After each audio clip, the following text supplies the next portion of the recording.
Ezekiel, Kabanata 11. Ihayag mo ang iyong panaghoy para sa mga pinuno ng Israel. Sabihin mo, ang iyong ina ay parang isang leon. Pinalaki niya ang kanyang mga anak. Nakatira siyang kasama ng karamihan sa piling ng mababangis na leon. Isa sa kanyang mga anak ay tinuruan niya, kaya ito ay natutong manila at manlapa ng tao. Nang mabalitaan ito ng mga bansa sa paligid, hinuli siya sa patibong, ikinulong at dinala sa Ehipto. Naghintay siya ng naghintay hanggang sa mawalan ng pag-asa.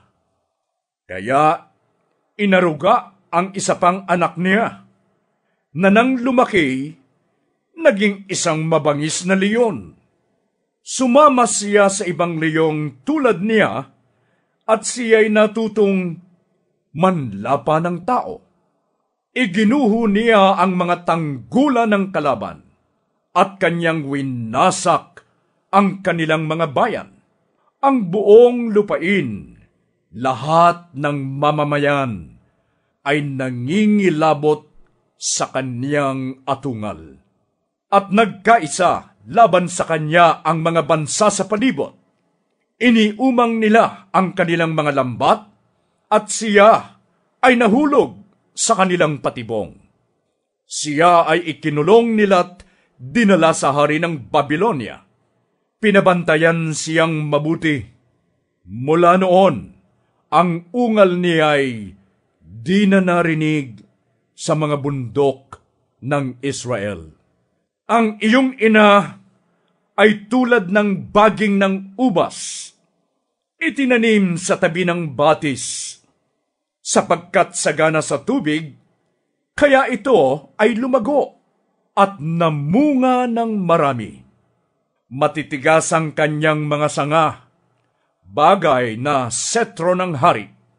Ito'y tumaas, umabot sa mga ulap, namumukod nga sa taas, namamalas ng lahat. Ngunit dahil sa matinding galit, ito ay ibinuwal. Bunga nito ay nalanta sa ihip ng hangin.